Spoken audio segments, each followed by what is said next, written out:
So yes, I'm pregnant. We are pregnant. We are due next spring. We are so excited. I kind of let it slip in a couple episodes, almost accidentally, because to be honest, when we find out, my husband and I, that we're pregnant, I'm the kind of person who just shares the information as soon as possible with whoever wants to hear, because I'm so excited and my husband's so excited. And no, I do not know if it's a boy or a girl yet. We're going to find out probably in a few weeks.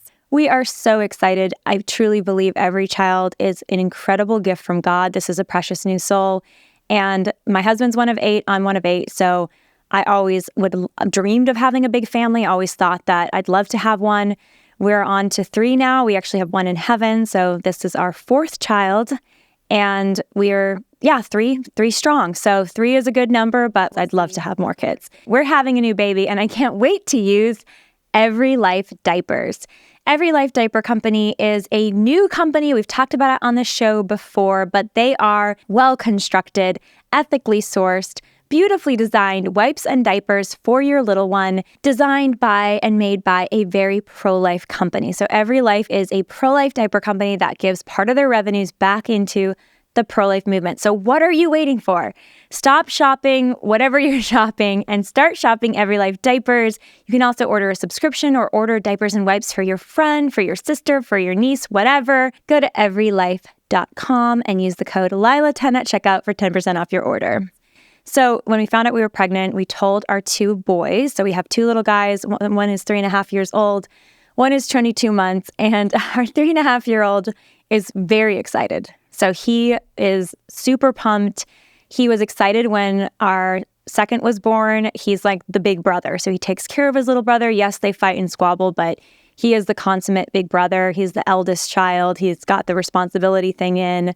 And he was really excited that there's a 3rd coming. And he thinks it's a girl. He's definitely gunning for his sister because we have 2 boys. My other son, our 22-month-old, at first expressed some confusion and shock when we tried to explain there's a new baby coming. We said, do you want a baby sister or a baby brother? And the 22-month-old just said no at first. So we had a little bit of a frosty reception with the youngest. After a little while, I think he warmed up, and now he'll say things like, do you want a baby brother, baby sister? And he'll say, I'm baby. So he's not fully bought in. He still is asserting himself as the baby. He needs big brother training, which he will get in due time, but he is warming up. He does point sometimes to my stomach and he says, okay, baby. And so I think it's kind of dawning on him that there's a whole new world awaiting him. But it's just been, we've been married almost 5 years. And, a lot of you on the podcast have been kind of following the journey of even me dating, getting married, having my first, having my second, having our miscarriage. Now we're pregnant with our 3rd. And I thank you so much, by the way, for all those who've just shown so much support and love over the last few years. And, obviously being involved in pro-life work, this makes me all the more convicted, and it makes the fight for life all the more real. This podcast, I think, is just born out of my heart for life and just the value of life and the power of relationships to bring life, physically bring new children into the world, but also the importance of protecting marriages and families because they are so needed today. Strong marriages, strong families, strong kids. Like, we cannot have a society without them. Our society will crumble without them. And so I consider my privilege of being married, my privilege of having children, now we're growing our family with our 3rd. It is the greatest contribution I can give in this world, is the love I give first to my family. And so it's just, I feel very privileged and extremely grateful that I have an amazing husband, that we now get to have another child. And it is a countercultural mindset, I think, today for many, because I do think many people are open to marriage and children, yes. But we do have a lot of negativity about children today. And, people have kids, they want only 1 or 2, right? They don't want to have 3, 4, 5, 6, 7, certainly not 8. My parents were beautifully crazy having 8 kids. I'm so grateful. My siblings wouldn't be here without them saying yes to life. And same with my husband's siblings. Like, we love all his family, his amazing sisters and brothers. And if his parents hadn't said yes to life, they wouldn't be here. And so I just think about the rippling effects through generations of saying yes to life, one more soul being open to life. and how beautiful that witness is to other people, to see a strong, thriving family. Yes, with its imperfections. It's not like we never fight, we never have issues, we don't have our wounds, but wanting and seeking love for each other. And I really believe that is the anecdote to basically all the confusion and chaos in our culture, in the Western world, particularly today. What's the answer to the excesses of modern feminism? Family, healthy family. What's the answer to the angst of red pill? Family, healthy family. What's the response to extreme leftism and Marxism? Family, strong family. What's the response to, maybe strains of fundamentalism that, have too strict or rigid views of what it means to women or man? Like strong, healthy family where the mother and the father together are collaborating in a marriage of respect and love and sacrifice and loving and serving their kids. Like family, family, family is the future. So anyways, I'm just delighted that I get to do family myself. And, I do have the best husband. I talk about him sometimes on the show, I know, but I can only say good things about my husband because he really is a man of just consummate virtue. And he's just someone who's using his talents every day to serve me, our family, the community, the people he works with. And it's a privilege, I know. So really grateful, really excited. I got a question because we did a Q&A. So I got hundreds of questions. Thank you all for submitting those. A lot of them over Instagram, some over email, some on Patreon. And so I wanted to run through some of the Q&A, the questions. A few of them are about the pregnancy and asking, how's it going? And yeah, pregnancy for me, typically the first trimester is rough. We have, this is now the fourth pregnancy that I've been through a first trimester, or most of one. And yeah, it's rough. There's a lot of nausea. There's a lot of fatigue.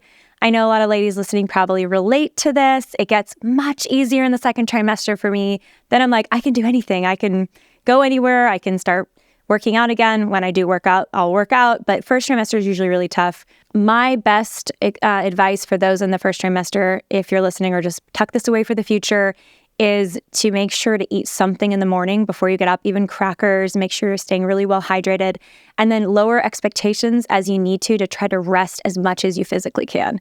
I do think that God allowing nausea is a message to us and the fatigue to just take it easy if you can. I know we have other kids or, work we're doing or school or whatever it is, but try to, as best you can, take the time to nap, take the time to, do your work if you can, sitting down in a comfortable place, or work from bed if you're working from home. Do what you need to do to rest as much as you physically can. That's helped me a lot this first trimester. Thankfully, we're pretty much done with the first trimester, and that is going to be great to move into the wonderful, footloose and fancy-free second trimester. Then third trimester hits and you're like, when's this baby coming? I am ready. I actually have a sister-in-law who listens to the podcast. Shout out, sis. I won't say your name and expose your privacy. But anyways, my amazing sister-in-law who is also pregnant, actually have a couple sisters-in-laws who are pregnant, which is super exciting. But one of them, and she jokes, she's in third trimester, and she jokes about how she's ready to have had this baby weeks ago. And yes, that's typically third trimester for me too. You just want to have the baby. So, but the whole of it is amazing because you are walking around, eating, drinking, sleeping, talking, doing the normal life, and there's physically another human being inside of you. Think about how insane pregnancy is.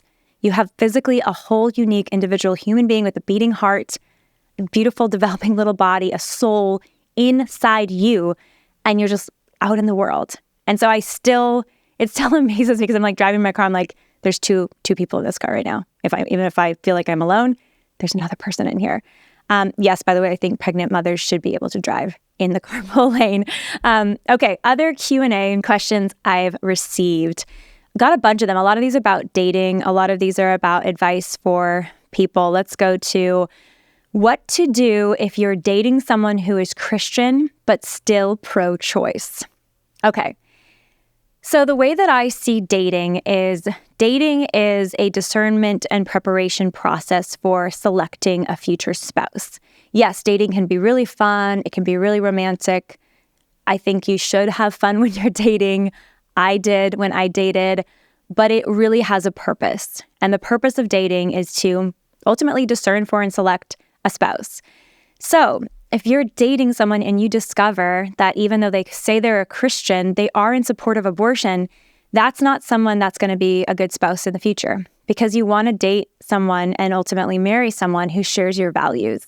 And the value of being against abortion, against killing a preborn child, is pretty fundamental. You're not going to get much more fundamental than that you need to be aligned with someone about the value of human life and about the importance of protecting a baby in utero and valuing pregnancy and motherhood and fatherhood.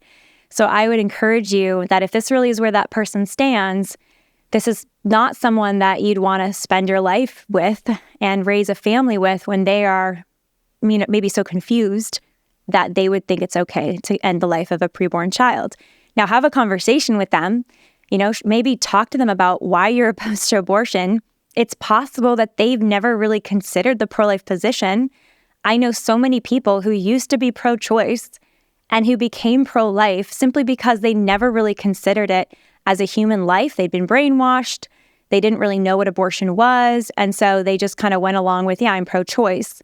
And then when they sat down and they actually understood this is a unique individual human life, abortion kills this life. It violates the human rights of this new life. That first right is life. And if you're a Christian, God is very clear about the value of life. And it's very clear, especially with Jesus Christ coming into the world as an embryo in the womb of his mother Mary, it's very clear that God sees unborn life as precious and made in his image. So have the conversation. If this is someone who's not going to be persuaded, they're just kind of like, no, I'm pro-choice, I'm strong in that position, then that's someone that doesn't have the values that you want in a future spouse. CarlyJaneLosAngeles.com is my new go-to for clothes. This is a capsule clothing company that has timeless, classic pieces that you can mix and match and have in your wardrobe for an easy get dressed in the morning, but looking very cute. What I love about them is they have great basics, but then they have those great special pieces, and you can mix and match. And with just maybe a few pieces, you have a bunch of great outfits for your week. CarlyJaneLosAngeles.com also supports pro-life pregnancy centers. So check out CarlyJaneLosAngeles.com today. Buy yourself a cute basic, a cute dress, a cute sweater. Use the code LilaRose for 20% off at checkout and support moms in need. Okay, next question. I was an atheist, lost 3 of my loved ones in the past 2 years. Where do I start on my journey? So first of all, I am so sorry for the loss of your loved ones. Losing one loved one is devastating. Losing 3 in such a short period of time, I can only imagine how painful that's been for you. And so I'm so sorry for the loss of your loved ones. I think it's beautiful. You said, I was an atheist. Where do I start on my journey? So it sounds like you're on a journey to discover God, to discover the truth, maybe to discover faith. And I think that's beautiful. I think there's 2 elements to consider here. There's your reason, and then there is faith. Reason is how we use our mind, how we use our reason, our intellect to think through, does God exist? Who is God? Who am I as a human being? And I do think that there is proof for God in the universe and using your reason to show that God is real. God is very real. He's not somebody that you just believe in, but I think you can actually, using logic, determine, and looking at the universe and looking at humanity, determine that God is very real. And I would recommend looking at Aquinas's case for God. So type in Thomas Aquinas' argument for God, and he has some amazing kind of logical proofs for why God is real, why he exists. So yes, you can use your reason to come to recognize, I would say, acknowledge that God is very real and that we can know things about this very real God from looking at the natural law, looking at nature. Things like he is all-powerful, he is creator, and that he is good. He is truly good and created the world to be good.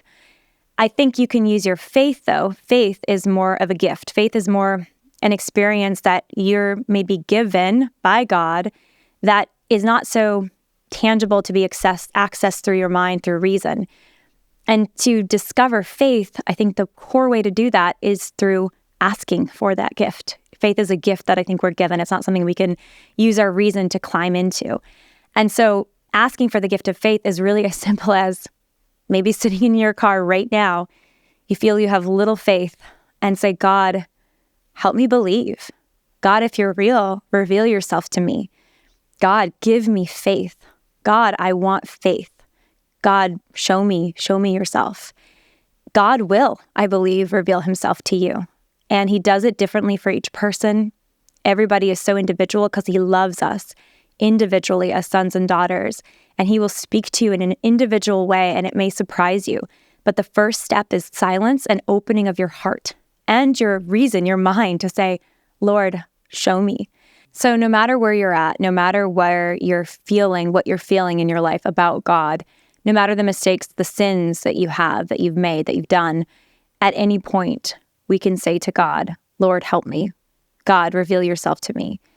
Our relationship with God is just that. It's a relationship. It's dynamic, it's active, and it requires us to open up our hearts to him and to be real, to let him know where we are at and to ask him for help. We need his help. We all need his help. We are mere mortals that are creatures created by him that can die, that will die. We need him. So we need to approach him from that posture of vulnerability and need and be open to him. And it will amaze you. It has amazed me how he meets us and how he accompanies us and how he leads us when we are open to him. Next question. When you were single, how did you keep the faith that there are great men out there? Okay. There definitely were times when I was single. I didn't think that there weren't great men, but there were definitely times when I was single that I didn't know if I would meet the man for me.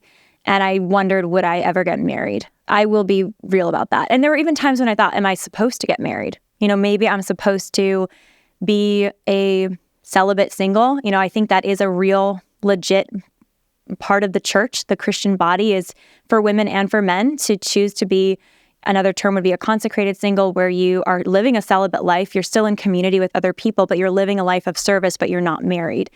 So I did consider all of that, but I always believed there were good men in the world. And I think I've been fortunate, blessed to know a lot of good men.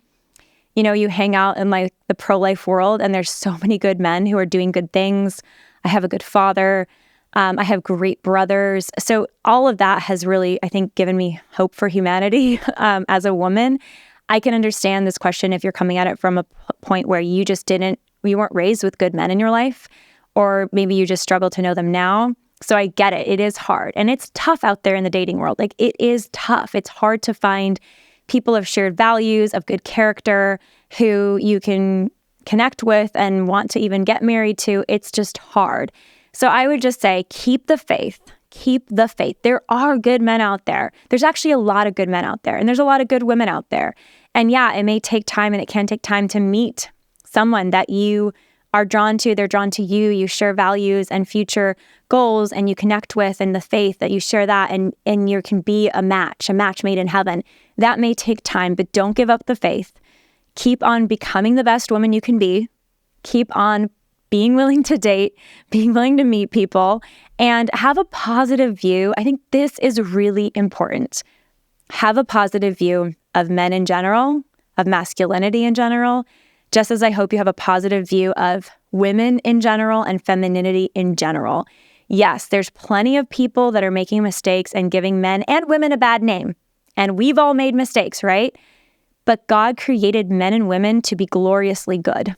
And there are gloriously good, yes, with mistakes, flawed, but gloriously good human beings out there and men out there. So have a positive, I would say very optimistic attitude about the future for yourself and about the men out there. And I believe if you're called, especially, you will find that special man in your future and have an amazing future with him. Next question, a little along the same lines. I got a lot of these, so I wanted to include some more.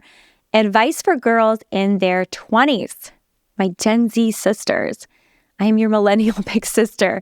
Not that far away from you, but I'm far enough to know that you have special challenges. I hear that it's even harder to date as a Gen Zer than as a millennial. And yeah, we complained a lot as millennials, especially those that are still dating. There's still a lot of complaints. So listen, girls in your 20s, you have beautiful, beautiful opportunities in front of you. I think the world is your oyster. You can do whatever you put your mind to. I believe that if we as young women put our minds to becoming the best women we can be, growing strong emotionally, physically, mentally, developing our skills, developing our maturity, if we are focused on our friendships and our family, healthy relationships, really developing service for other people, like how can I love the people in my life, receive love from them, just fill your cup, fill yourself so that you are a woman of joy, character, have a great time doing it. Like it shouldn't be, you're in your early 20s. Like this is a beautiful time to explore, to grow, to meet people. I know a lot of girls who got married in their early 20s. So if you feel called to marriage, like be open to love. This may be when you meet your future man. So be open to that. Maybe you don't feel called to that and you're, really focused on a cause or you're focused on other ways that you're serving. But the bottom line is make your life about love, like being loved and loving other people authentically. And I think the first person to love and to be loved by is God. Like shore up that relationship with God and then become the best you can be. Like you have so many opportunities. You have so much to give. You have so much to give and you are worth so much. So let yourself be poured into and pour into others. And I'm so excited for your future. When you hit your 30s like me, it's going to be rocking. My 30s is my best decade, but it's because I think I went all in my 20s and it created this great foundation for an even better decade in your 30s. And you know what? I hope 40s even better. So you're on the path. Stay on it. You need fuel for your day. You wake up in the morning. What do? You reach for your coffee. Reach for your 7 Weeks coffee. 7 Weeks coffee is gourmet. It's organic. It is the most premier roast that you can find. All great blends. You're going to love 7weekscoffee.com. If you haven't tried it, why haven't you? Stop drinking whatever you're drinking. That's probably pro-abortion, by the way, Starbucks or Pete's, and instead drink 7 Weeks Coffee. 7weekscoffee.com also gives 10% of all revenues back to the pro-life movement directly to pregnancy resource centers. So use the code Lila at checkout for 10% off your order at 7weekscoffee.com. Okay, another question for women. Why isn't being happily single as a Christian woman talked about anymore? This is a good question. This is a really good question. I've actually gotten this a lot of times, in comments and messages from women, Christian women who are single, not just very young women, but like older women in their 50s or 60s who are single. Maybe they wanted to get married and they weren't able to. Maybe they never really felt the call to get married. Maybe they had different things in their life, maybe a tragedy or just different outcomes. But the point is they're single. And I think sometimes the modern church, I see this particularly in the evangelical world, not to diss it because there's an amazing evangelical world, but it's among some Catholics too. But this sort of sense of if I'm not married, if I don't have kids, then somehow I'm not doing it. I'm not doing the Christian thing. That is so not true. Yes, I would say most people are called to marriage and to have children if they can. I think that is largely speaking true.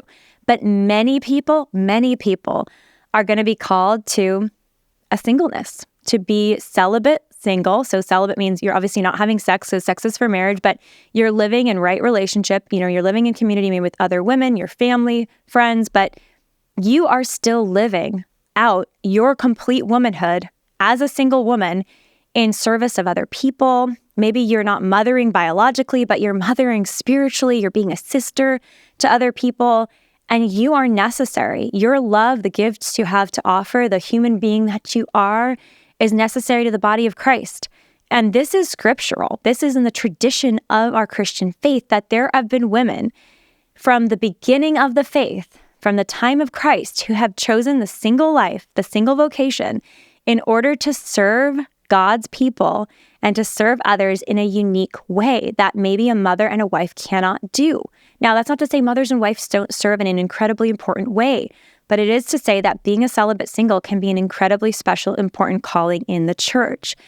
And in the history of the church, before the Protestant Reformation, particularly, all Christians saw this as an actual vocation where you could be a religious, you could be a nun or a sister, or you could just be a consecrated single woman who was out in the world, working, living life, serving the church. And that was a legit vocation, a way of life for many, many women historically. We lost a little bit of this after the Protestant Reformation because there was a big push from the reformers to say no, women should marry and have children. That is their place in life. But the reality is there has always been in the church a role, an important one, for single women. This still exists in Catholicism and the Orthodox faiths today. And I think in even the evangelical Protestant world, I think it's realizing, hey, this should exist. That's why, by the way, I hope the church will become all one, all under one authority so that we can all use the same language, have the same prayer for this. But the reality is, if you're a single woman or a single man, you have a particularly important role to play. And I do think we've discovered that, I would say, like ontologically, so philosophically speaking, by looking at the tradition of the church and the actual roles that the church has designed in consecrated single life, in the religious life for single men and women. Now, you might be listening and you're like a single woman and you're like, well, I don't want to be consecrated because I don't want to pledge my life to celibacy the rest of my life because I want to be open to marriage, right? Well, you still have a vital role to play. You're a daughter of God, you're a sister, and you are, working and loving and living. You're in community. Own it. Thank you for being you. And maybe at some point you'll feel called or you'll meet someone to marry, but you are fully alive now. You are fully a woman now, and you are fully necessary, needed now. So live your life, and thank you for being a light in the world. Okay, we're going to do a couple more questions here. What would your advice for single moms on finding love and finding success be? Okay, so advice for single moms on finding love and finding success. First of all, I want to affirm that your role as a mother is incredibly important. I know you know this listening, and you value that so much. You have been faithful in your motherhood, raising your baby, your babies. Keep doing that. They come first. I'm not saying that single moms shouldn't date and be open to meeting, a man in the future who could be a father, an adoptive father to their kids. I think that's beautiful, but your priority is your kids. And so when you approach dating, right, you're going to have standards that are really important, and your boundaries are going to be really important because you want to protect your most important thing, to protect your kids. And so you want to date men that have your values, that have honor and integrity, that have character. And if you see any orange flags, and if you see a red flag, like deeply consider that orange flag and like evaluate that. Is this someone who's respectful? Is this someone who treats me with sexual integrity, right? Is this someone who has a good track record? Is this someone who has good relationships and who has good integrity and is, a good worker in his work, and, he has these character traits that are important. If he has any red flags, do not let him into your life. Like, you're protecting your kids. You're not just protecting yourself. And I think some single moms, they can struggle because they're really, trying to do so much to care for their kids and their life, but have a high standard for yourself and for your kids. I think that's really important. There are great men out there. I know many single moms who have young kids who married wonderful men. So there are great men out there. Don't let yourself feel looked down on because you are a mom with kids. That's a beautiful thing that you've said yes to life and you have your little ones. But be choosy in dating, put your kids first, focus on your family, and, be open to love, but do that with boundaries and do that with standards. And here's a question from one of our patrons. He says, would you consider leading a workshop designed to teach people how to advocate for pro-life, where to advocate, what to expect, how to best answer questions? Yes, I would consider that. Thank you, James. And actually, we have considered that, and we've done it at Live Action. So you can check that out through Pro-Life Replies to Pro-Choice Questions. It's actually a whole series. I'm the host in many of the videos talking about tough pro-choice questions and how you can give a pro-life reply. We also have an ambassadors training. If you sign up for our ambassadors program, that's virtual, that tells you how you can respond to pro-choice questions and give a good and winning pro-life argument. We also have a lot of live action news articles and other videos that just generally talk about how to represent the pro-life position. That being said, we will be having conferences in the future at Live Action, and we've had them in the past, so keep an eye out at liveaction.org because we'd love to have you at a future one. All right, last question here. Would you consider running for government? Okay, so the reality is yes, I would. I would consider running for public office someday if I felt that God was calling me to it. I don't naturally have an affinity for politics. Perfectly honest, I actually really struggle being involved in politics because I find it very frustrating. I think that the political world is so full of compromise, lack of authenticity, yes, disingenuity, yes. There's a lot of corruption There's a lot of fake stuff happening. There's a lot of bad stuff happening. It can be a dirty world. I don't think we can compromise with the lives of human beings. So, we're fighting for life. I want to stop abortions. And it drives me crazy when politicians constantly compromise, especially when they don't even need to. And they're always just running from standing strong because they're afraid of what people will think of them, what the media will say about them. So I think I would be a very odd candidate, to be honest. I think I'd be out there and I would just, be so firm in what I believed and refuse to budge that maybe that would turn off a lot of voters. I don't know. You can't compromise on things in politics, by the way, but there are some things that are non-negotiables. And unfortunately, I think a lot of people in politics treat the non-negotiables like negotiables. And of course, the first non-negotiable, in my opinion, is the right to human life. You can't kill people, especially little babies. So I think, I'd consider running for office, but my platform would be very much, you can't kill babies. Be pro-life, and let's make America the most welcoming place to have a family. And yes, there'll be compromises and negotiations how to do that. But ultimately, it would have to be a calling that I felt was from God. And right now, I've got a lot on my plate between our third baby coming and, live action, this podcast GTB, most importantly, my family. There's a lot. So that can wait for a future date. All right, guys, thank you so much for listening to this episode of the Lila Rose Podcast, Mailbag Edition. We'll be doing another one of these in the future. Love getting your questions. It's really fun. Thank you again for all the love about the pregnancy, about the new baby, and for all your support of the podcast. It really means a lot. As usual, don't forget to subscribe to the podcast, to leave us 5 stars. That helps the podcast reach more people. Leave us a review. Love the reviews. They're so kind and generous. Thanks for sending them. And another pitch for the Patreon. Please sign up for our Patreon. That helps the podcast reach more people as well. Got a lot of fun things in the works. And you can become a patron at any level over at the link in the bio. Thank you guys so much, and we'll see you in a few days.